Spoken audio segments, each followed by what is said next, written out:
Welcome everyone to the final webinar in MentorAbility Canada's national series. My name is Belinda Dienick and I will be your host. This series has focused on the evolution of inclusion in our Canadian workforce.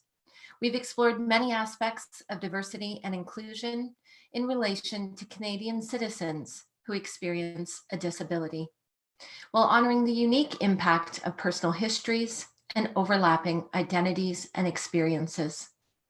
The series of free webinars began in August of this year. The webinars were designed for employers, human resource staff, employment support specialists, and job seekers who experience a disability. If you missed any of our 10 recorded sessions, please stay tuned to our website for news on how and when you can access these, and a link has been provided in the chat. Today, we're discussing neurodiversity and how this can be viewed as an asset in the workforce. As companies begin to realize the opportunities associated with hiring neurodiverse talent, this can raise questions for supported employment professionals and HR staff around recruitment and retention practices. The insightful Wanda Deschamps is here to talk openly about all of that and to share what she's learned through her personal journey. With over 350 people registered to either participate in today's live webinar or to access the replay, you'll note that you're muted in order to allow for the best sound quality for all participants. If you have a question, please share your question by clicking on the Q&A box at the bottom of your screen. We have set aside time to address as many questions as possible later in the webinar. However, you are free to add them at any point during the presentation. Please watch the chat box as well, as we'll share important links with you throughout the presentation. And within 1 week of today's webinar, you'll receive an email with the PowerPoint, any links that we shared in the chat box, and a resource sheet created by Wanda, along with the replay of today's webinar. Thanks to Jeanette for providing ASL interpretation today, and Heidi, who is working on providing closed captioning. A very special thank you is extended to Wanda Deschamps for leading us in today's exploration. The organization known as CASE is hosting today's event. CASE stands for the Canadian Association for Supported Employment, and we're pleased to be celebrating our 25th anniversary this year. For those of you not familiar with us, CASE is a national network focused on supporting our member organizations to increase employment inclusion for Canadian citizens who experience a disability. MentorAbility is largely responsible for this series of webinars, and it falls under the CASE umbrella. MentorAbility is a national initiative, and we're focused on enhancing the social and the economic well-being of people who experience a disability by increasing access to mentoring opportunities and labor market integration. We're particularly passionate about supporting employers to increase their knowledge around inclusive workforces specific to individuals experiencing disability. I am very thrilled to introduce you to Wanda Deschamps, today's speaker. Wanda has a 25-year career in the philanthropic sector, including serving as a consultant for a leading fundraising consultancy and an institutional leader. She's the founder of Liberty Co., and an active champion for inclusion. Wanda enjoys writing under the banner of Inclusion Revolution, a worldwide movement launched in 2018. She's also the catalyst behind the hashtag Women for Women Collective, focused on gender equality through supporting other women. As a means to further help create a safer and a healthier workplace, she's the co-founder of the National Day of Conversation about sexual harassment in the charitable sector. Combining these two goals provides an avenue for her to be an advocate for women with autism. And this includes serving as a participant in research into autistic women's experiences in the workplace. Wanda's ultimate goal is to increase the participation level of members of the neurodiverse population in the workforce, with a special focus on autism. Due to her own diagnosis at midlife, I've thoroughly enjoyed every interaction I've had with Wanda thus far, and I know that there's a great deal of anticipation to hear her message today. So I'd like to welcome Wanda at this time, and I will see everyone later in the Q&A. Thank you, Belinda, and hello, everyone. I'm so pleased to have this opportunity to be with you today. And I believe we have some slides that are on the go. There we are. So it seemed appropriate in a conversation about neurodiversity as a workplace asset to begin by defining for you what neurodiversity actually is. And it is a term that was coined by Judy Singer, an Australian sociologist, and it refers to differences across human brain makeups, including dyslexia, dyspraxia, autism, and attention deficit and hyperactivity disorder, known to us as ADHD. These differences most often present in varying forms of social communication and interpersonal relations from the mainstream population, appreciating, of course, that every neurodivergent individual is different and unique, and there's a vast spectrum of characteristics and traits. Estimates are that approximately 1 in 7 individuals worldwide are neurodivergent, so that translates into approximately 15% of our worldwide population. And a few other points that I thought were important to share with you to set our platform for our dialogue today are that individuals can have a dual diagnosis. So for instance, autism and ADHD or autism and dyslexia. Underdiagnosis persists across the spectrum of neurodiversity. So we have reason to believe that that 15% statistic that I just shared with you might actually be higher. There's a high level of co-occurring conditions, meaning that individuals who are neurodiverse experience depression and anxiety at higher rates than our neurotypical peers. And neurodiversity is not limited to any race, ethnicity, or gender. And I'm living proof because, as Belinda shared with you just a few moments ago, I was diagnosed with autism at midlife, so almost age 47. Therefore, my entry officially as a member of the neurodiverse population. And I say that we are actually an autism family because my diagnosis followed that of our younger son.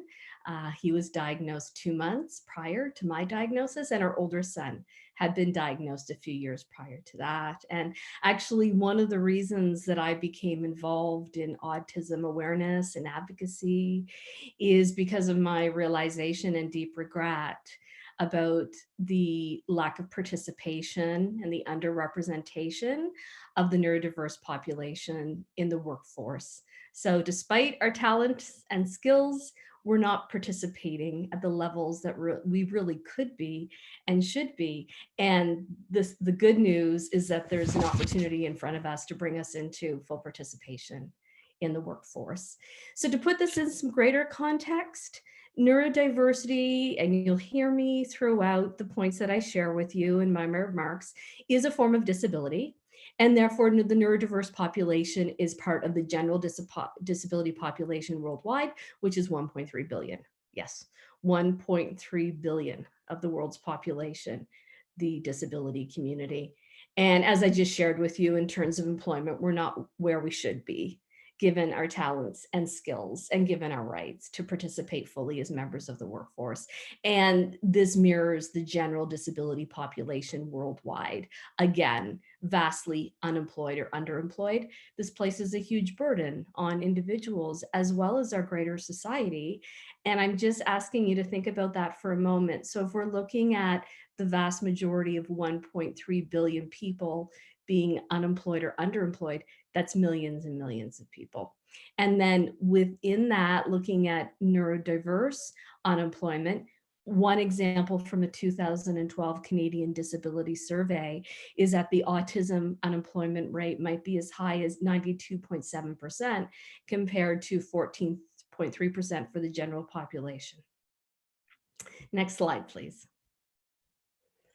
So why should employers recruit and retain neurodiverse talent? Well, I just shared with you some of the moral and economic imperatives.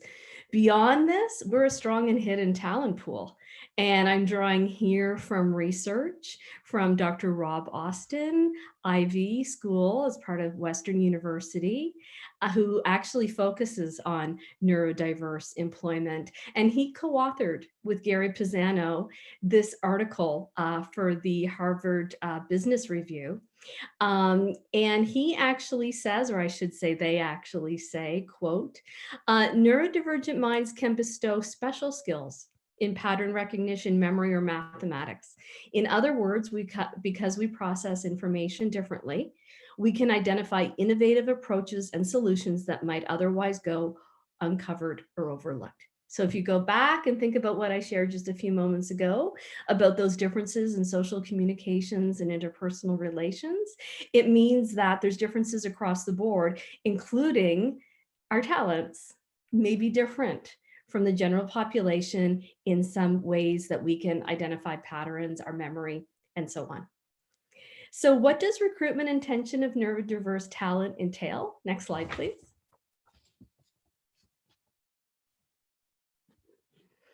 Number one, it means truly committing to the tenets of inclusive hiring, which is about providing equal opportunities and resources for people who might otherwise be excluded. So it's not just saying that you believe in inclusive hiring, but it means demonstrating that you practice it. And this is truly desiring, recognizing, and celebrating the value, importance, and significance of neurodiversity along its vast spectrum. So not just saying this, but actually demonstrating that you mean it. A few examples, perhaps reflective in the language that you include in job postings or other communications about your workplace.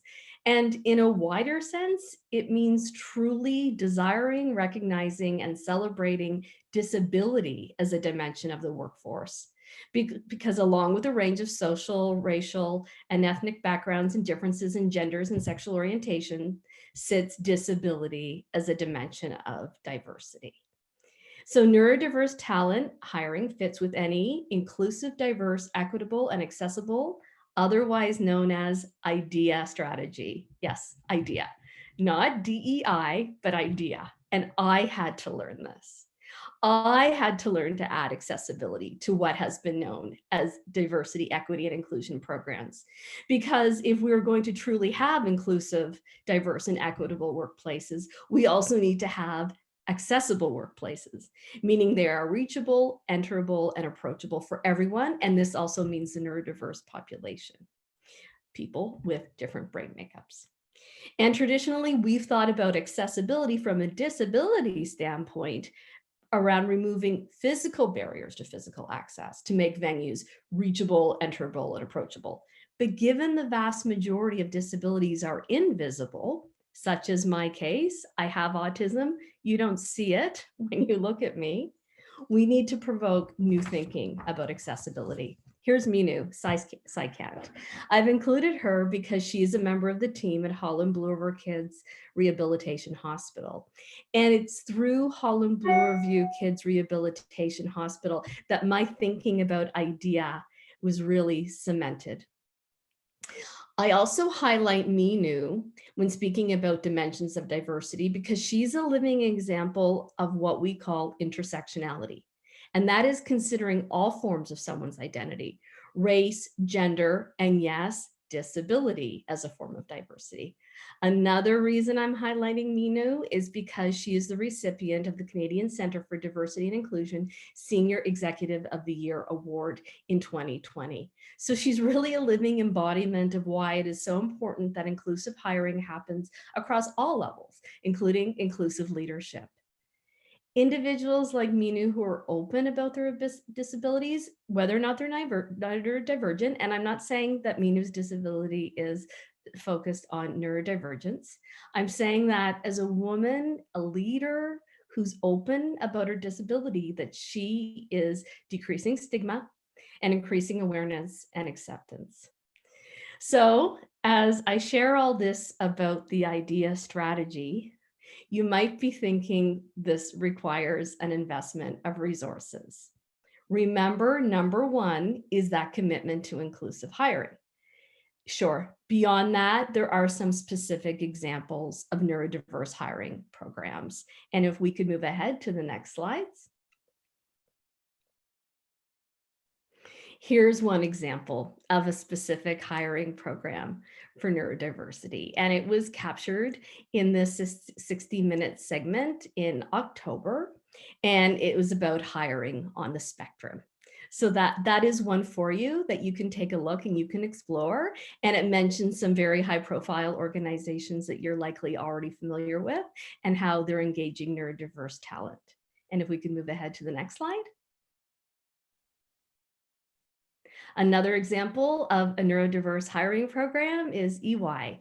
So they just announced this fall that they are launching a neurodiversity center in Toronto in 2021. And these are specific hiring programs for neurodiverse talent, but don't think that you need to dedicate an entire program to neurodiverse hiring and retention. Learn from these programs, learn from individuals with lived experience, and learn from research, and recognize the value of inclusion, celebrate diversity, practice equity, and enable accessibility for all. Idea. So how can you do all this? If we could move to the next slide. Start by accommodating our needs. And they do usually center on supports related to interpersonal communication and working relationships. This is in a nutshell for you. Of course, again, they vary from person to person, but when you think about the neurodiverse population and how we're different from the general population, it usually comes down to communication and interpersonal relations. So it makes sense that this is usually what our supports entail. An example may come in what I call translation. So that's helping to ensure solid, open, and trusting two-way understanding for a neurodivergent employee and his or her colleagues. And so perhaps you have a person in the organization dedicated to the neurodiverse employee as a main point of contact in this regard around translation. It may also come in the form of assistive devices. So for example, noise canceling headphones or assurance of a quiet space to retreat, because we experience sensory overload at a higher rate compared to the general population. And so these assistive devices or a quiet space to retreat can help reduce and or remove the risk of sensory overload. Interestingly enough, and perhaps this is something that's already crossed your mind, is that many of the supports that play to neurodiverse talent are ones that were seemingly put in place overnight when much of our workforce moved home in March to work in home offices because of COVID.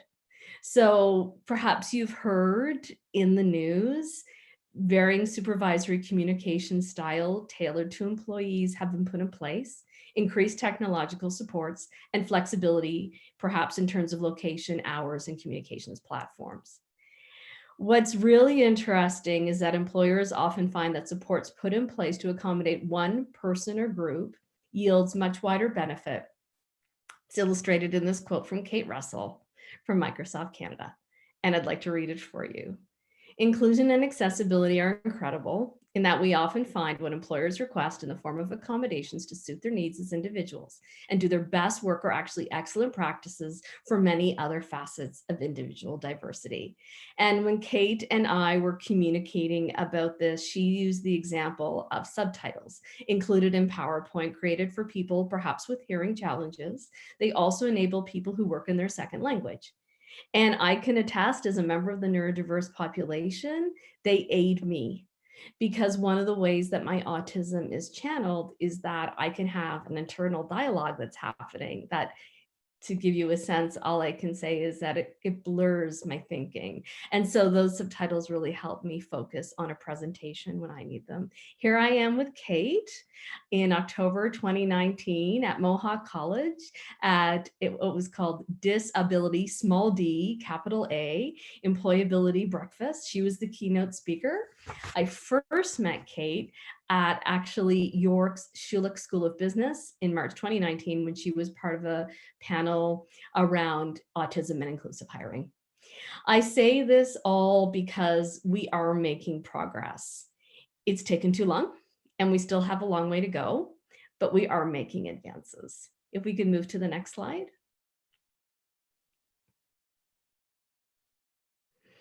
And I have a unique perspective on all of this and what's happening in the workplace and how far we've come and how far we have to go, because I was a woman in the workplace with a neurodivergent mind for over 20 years, and I wasn't diagnosed.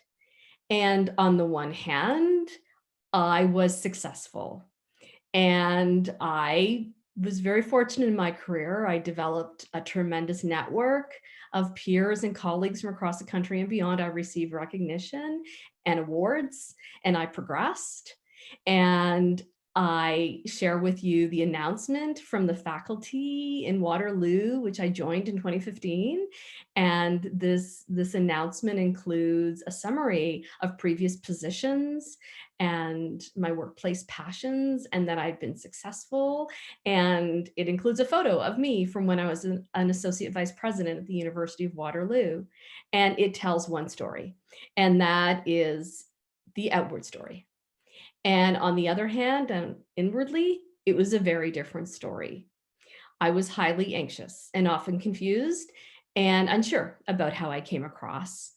In some contexts, I had to work very hard to connect with some individuals and struggled to communicate, for example, when attaching words to concepts.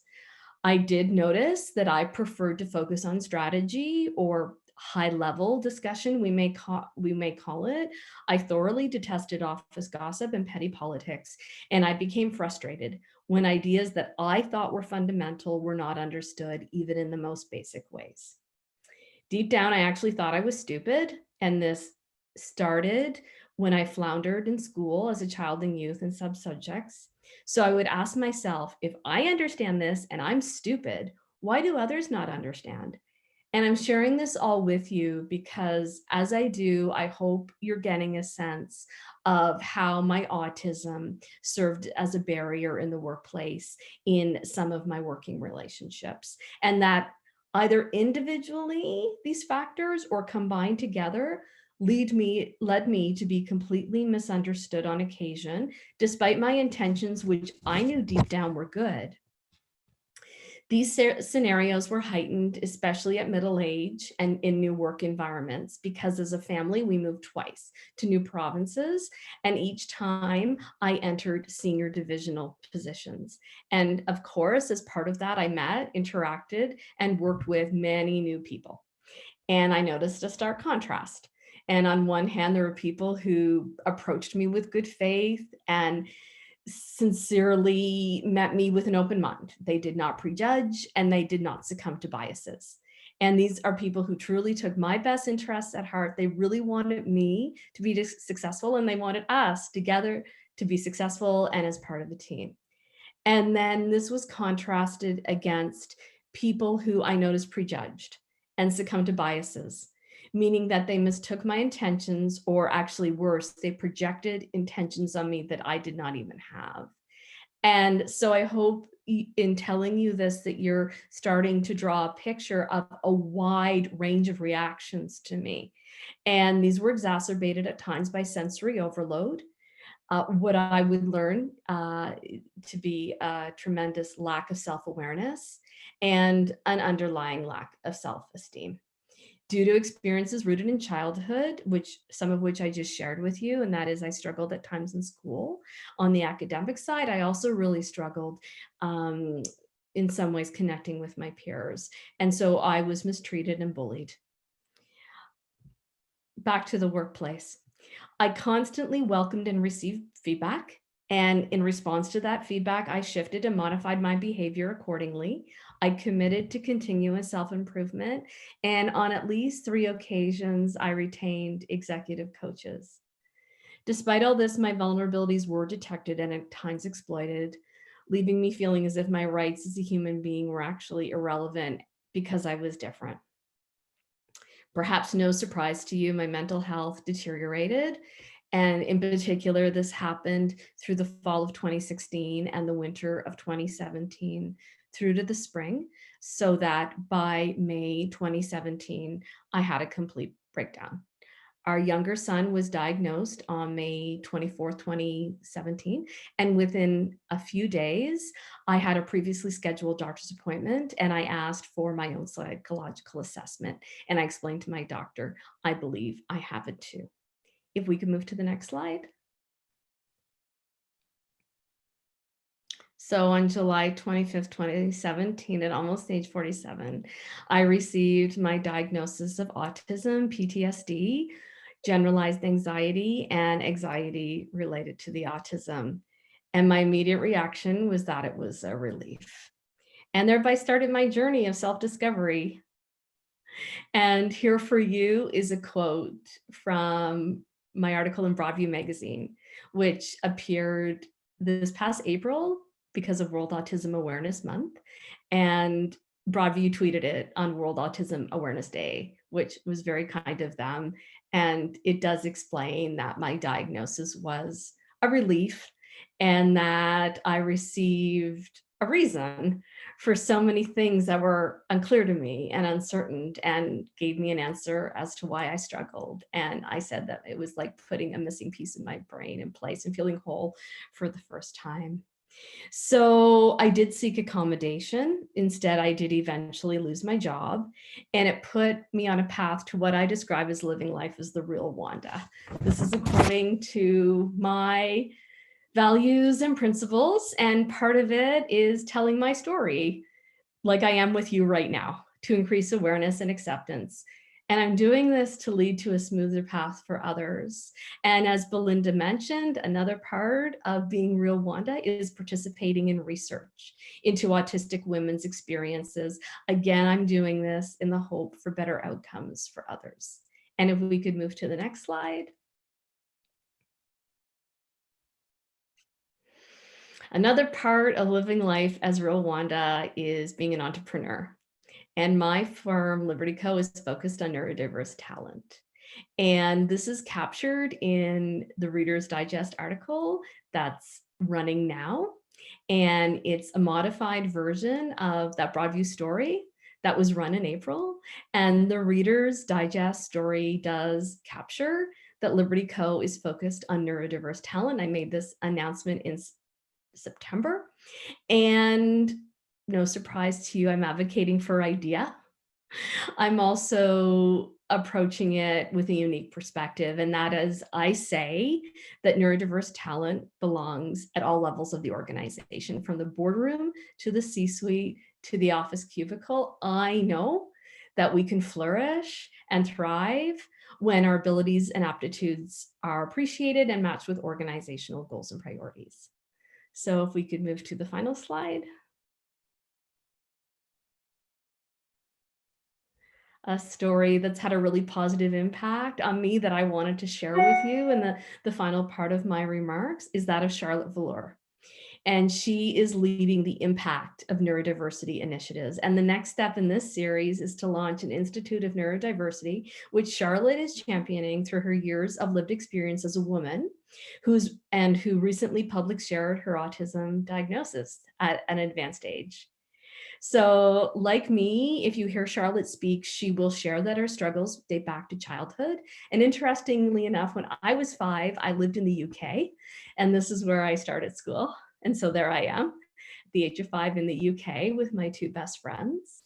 And I wanted to include this photo and put it next to Charlotte's because I'm very hopeful.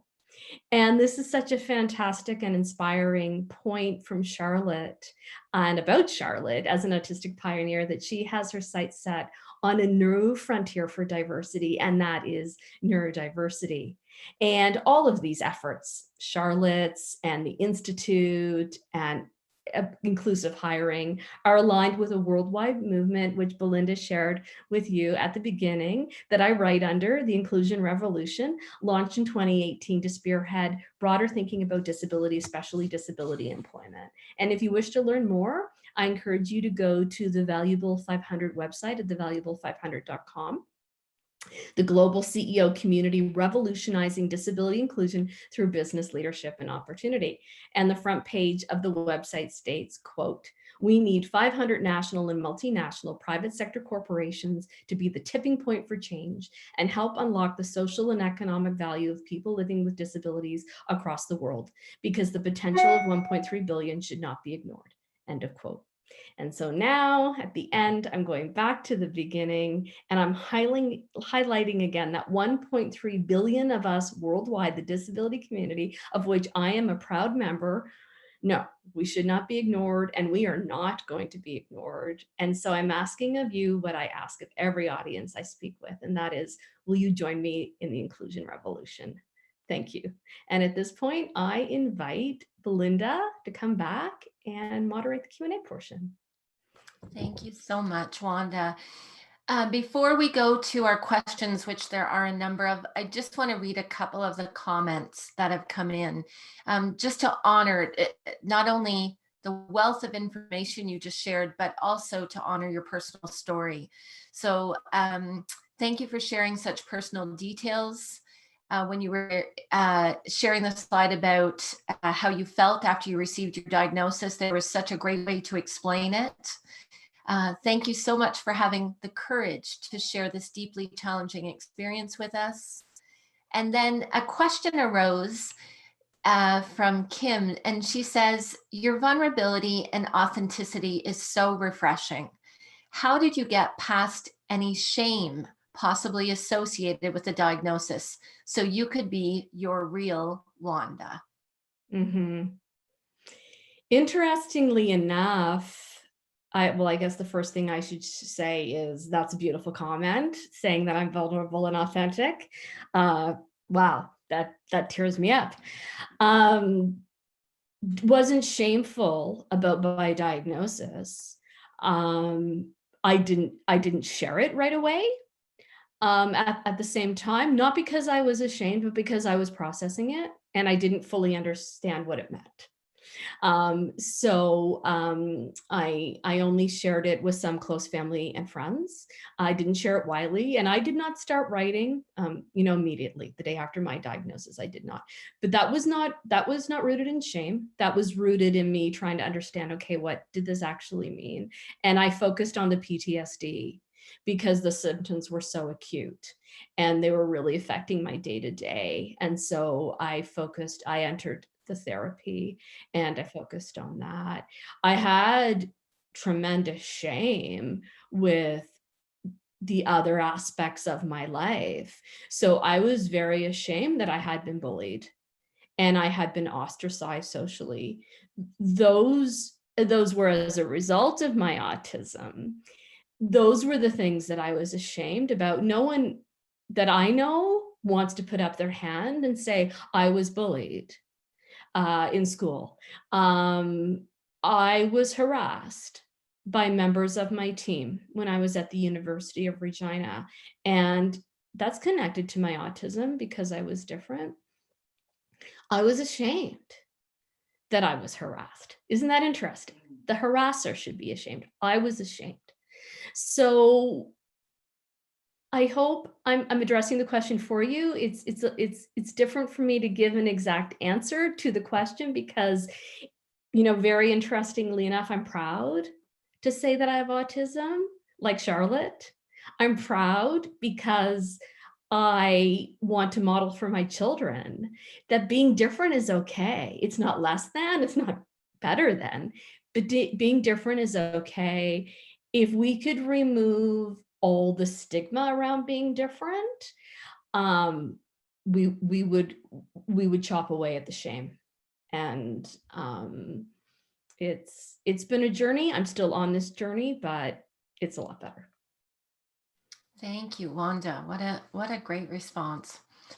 A question from Bob. What is EY? Oh, Ernst & Young. When I was growing up, it was Ernst & Young. But Shanti has a question for you. Thank you for sharing your story. Was losing your position related to your diagnosis? Yes. Because of, okay. Did I say I have autism and was I fired the next day? No. No, in fact, I only shared my autism diagnosis with one supervisor. I did not share my autism diagnosis with human resources and occupational health and safety. I shared my request for accommodation, which I was essentially forced to withdraw because of my level. I was in a senior position, and therefore I reported to someone who was very senior, and they weren't able to dedicate the time to the kind of supports. So was it a case of I shared and was I fired? No, but because I did not get the supports I needed, and therefore because I was not able to flourish and thrive as a woman with autism because of these differences, it created misunderstandings in the workplace. And I was not truly appreciated for the different person I am. And because I wasn't truly appreciated, I did not always present in the best way interpersonally. So basically, in the end, what happened was the supports weren't there. I wasn't going to be appreciated. I wasn't going to thrive. I wasn't going to flourish as a woman with autism. So they parted ways. They asked me to leave. And I hope that answers the question. Yes, thank you. That was a difficult question, and you provided lots of insight with that answer. How do you suggest an individual tells an employer that they're on the autism spectrum? Do you suggest somebody directly mentions the diagnosis? The reason I'm smiling is because that's an extension. I was asked this question the other day, and so I will say what my thoughts are. Okay, I am one person, and I really want to highlight I'm one person. And what I went through was 3.5 years ago. I think we're much further ahead. Belinda, I wasn't hearing about these discussions 3.5 years ago. I wasn't hearing about a MentorAbility series with neurodiversity and inviting a woman with autism. Okay, so let me put everything I say within the parameters of I think we've come a long way. Whether or not you disclose is very personal. You can you can choose not to disclose, but you can request accommodation, and they don't have to know what the disability is. 3 things: know your rights. I didn't fully know your rights. Know your rights. And I'm talking from the Charter of Rights and Freedoms to provincial labor legislation to workplace policy. So know those, have an advocate, not just yourself, but have another person who you have, again, very personal. If you choose a disability expert from an organization that fosters disability employment, a labor lawyer, a policy expert, up to you, have an advocate. Don't just advocate on your own. And don't be satisfied with the first answer. Back to having an advocate, review the responses with them, decide if they're right for you. And the third point that I was going to say is don't overly trust institutions. I did. I put too much trust in the institution because we have longstanding institutions with high profiles and huge reach and tremendous infrastructure. And does that mean that they're going to abide by and hold up all your rights as an employee? No. So those are some of the things I offer. I'm one person, but it is a great question. Yeah, thank you. Again, a comment, you're such an inspiration. What a fantastic role model you are for your boys. Thank you for sharing your story. And Evelyn has a question. So many employers are looking for teamwork skills. Yeah, this can be challenging for someone on the autism spectrum. How can we convince employers that the other skills and talents outweigh this challenge? A blind person would be given help. Why can't an autistic person be given assistance or help interacting with others? Yeah. And if we had that answer to this question, Belinda, I don't think we'd be having this discussion today. Yeah. I heard someone speak the other day who works in the area of inclusive hiring and said, I want my position to not exist. Because right. I want hiring, I want the practices to be so embedded that they're inclusive that there's no role for me. This is all part of every position. Specifically around teamwork, it is, I think maybe you answered your question in posing the question. I think it's, so I'm offering two things. Highlight what you just said. So I'm really strong at A, B, and C. The other thing, and I'm putting a question back. Are you saying that maybe you're not as strong as in teamwork? Or are you not as strong in teamwork because you don't feel fully valued? So I thought maybe I wasn't as strong in teamwork. And then since my diagnosis and my awareness and choosing to get involved in projects that are a really good match for me, I notice I'm loving teamwork that I never thought I would have before. But it's because I'm being accepted for who I am. And so say what teamwork means to you. Like I'm questioning this a bit, you know, I'm challenging it a bit because just because of what I've gone through. And I'm on group meetings now. I never thought I would have been on, but it's because I'm totally supported and accepted and not judged. But to go right back, and if you want to say, you know, I'm really strong in ABC and teamwork isn't as much, I think it's what, you know, and I believe that my skills in this area, my aptitude really outweigh the need for me to participate at this high level. No one's good at everything. No one's good at everything. Very true. Very true. A question from Janet. I've always been a stellar employee, but I think sometimes, unbeknownst to me, others felt threatened and things went sideways, leading me to losing my job a couple of times, seemingly clear out of the blue, no reprimands. It seems my high-level abilities were undiagnosed divergence. Do you agree? I can't agree without knowing. I'm just going to go back and ask you, did a lot of what I shared today resonate with you? So, okay, think about me. Really, really participating, love to participate on strategy, high level discussion, flourished, struggled when we got down to the fundamentals, especially when I felt that they were indeed fundamentals that everyone should understand and say someone didn't understand. Okay, so trust your instinct. If you're hearing today things that are familiar to you based on your own experiences, then explore a little bit more and see what's at the root. Trust your instincts. When we're different, we are told we're wrong. We're wrong, and you lose trust in yourself. Number one, part of moving away from the shame is trusting my instincts.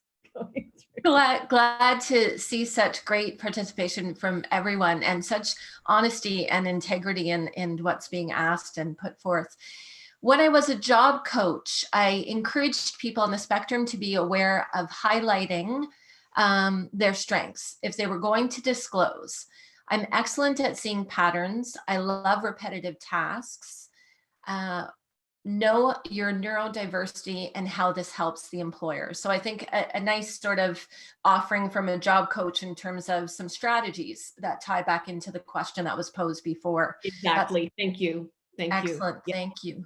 Then some people are saying that's key, being supported and accepted. So just honoring, you know, the key part about what you've been sharing, that we all do best in environments where we feel supported. And very eye-opening and inspirational. Thank you. This has been a thought-provoking and worthwhile presentation. Thank you.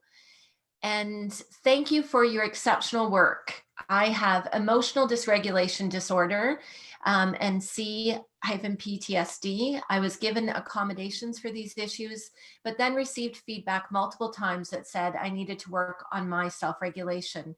Do you have any advice on how to discuss this with staff who don't seem to really understand that this disability is a strength? So I just want to make sure, I'm just looking at the question and make sure. Any advice on how to discuss with staff who don't really seem to understand that disability can be a strength, that this disability is a strength? Again, what's really worked for me is focusing on myself. So just before you say, Wanda, easy for you to say, you're getting these speaking opportunities and you are able to promote the disability as a strength. And, you're able to give all these examples and you're participating in research and okay, sure. Most of my day is not doing that. Most of my day is not with Belinda, and all the Belindas. Most of my day is focusing on Wanda. And so that is all you can ever do. So how can I discuss? The best evidence is living your life. You write your narrative. You're going to write the narrative on the workplace about disability as a strength in your own behavior and your own accomplishments more than any PowerPoint presentation is going to. So focus on yourself and let it stand on its own and separate short-term and long-term. Okay, so I would be in situations where I knew that I was making a contribution and I knew this different way of thinking would really benefit the project, or the organization widely. And whether it was because I struggled to attach words to concepts or because I'm different or because it was perhaps ableism at play, whatever reason it was not coming through. Okay, that's a moment. It doesn't mean that 6 months, 1 year, 18 months, 5 years, or 20 years down the road that you won't be recognized. And that is happening to me. Projects that I'm involved in now is the real Wanda. People don't necessarily agree the first day, but over time they do. And I have a lot more patience because I believe in myself. So I don't need that immediate validation. Live my life, focus on myself, let it stand on its own, and then more and more is taking care of itself. Really great feedback. Wanda, there's a question here that kind of ties into some of the things you just framed. It says, I have teenagers trying to figure out career options and wondering if you could recommend directions in helping them sort out future education and careers. So before you jump in, I just want to highlight, staying focused on your strengths, as you just spoke to so well, in trusting in the long-term vision that what's happening today is not a reflection of what your life will be like in a year or a couple of years. And in trusting that some of the challenges we even experience help to shape us in a way that helps us later. So I think that ties in when we're sort of starting out in our life, in our career paths. But anything else that you could offer for directions in helping sort out future education and careers? I'm not sure if this relates to neurodiversity, Belinda. So is it in particular for neurodiverse teenagers or? Yeah, it doesn't. It just says I have Really teenagers. Yeah, it doesn't really matter. Pull in resources. So many resources are out there. They go untapped. And this is one area, but I'm talking about every area. I'm talking about healthcare. I'm talking about social services. I am talking about technology. I'm talking about education. I am talking about everything. Resources are out there. They go untapped. Pull in resources. They're there. So many are free. There are people who want to help you. They want to talk to you. When I started out on this journey, it's because I read the memoir of a woman with autism from the US. And I wanted to find women in Canada with autism, especially at midlife, who are speaking. I called, I got out the directory and I started making phone calls and I started sending emails. I didn't get one, no, I didn't get one. There was no unreturned messages. So I'm applying it here. Google career options, career trajectories, teenage, youth, see what comes up and go for it. And there's lots out there. My son, who's 17, is going through this right now. And all the guidebooks that he got from different post-secondary are free. My husband pulled up a new program I'd never even heard of for teenagers who are exploring, maybe looking at a gap year between teenage and post-secondary or whatever. So it's a passion of mine because of all my weaknesses, of all my weaknesses. A strength has always been accessing and pulling in resources. And don't take no for an answer, and get a second opinion if you don't like what you heard the first time. Nice. Thank you. So lots of great feedback coming in. Thank you for sharing your story. I hope we are moving towards a more kind and informed world where neurodiversity is accepted and people can live up to their best potential. Wow, your presentation and my client appointment this morning have been very eye-opening for me personally. Thank you, thank you.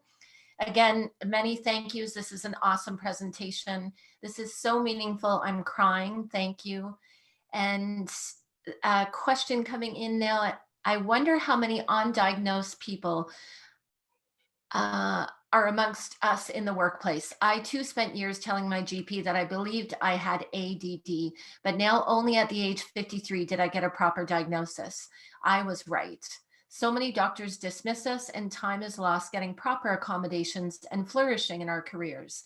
It seems unfair that it's so costly for people to access a diagnosis.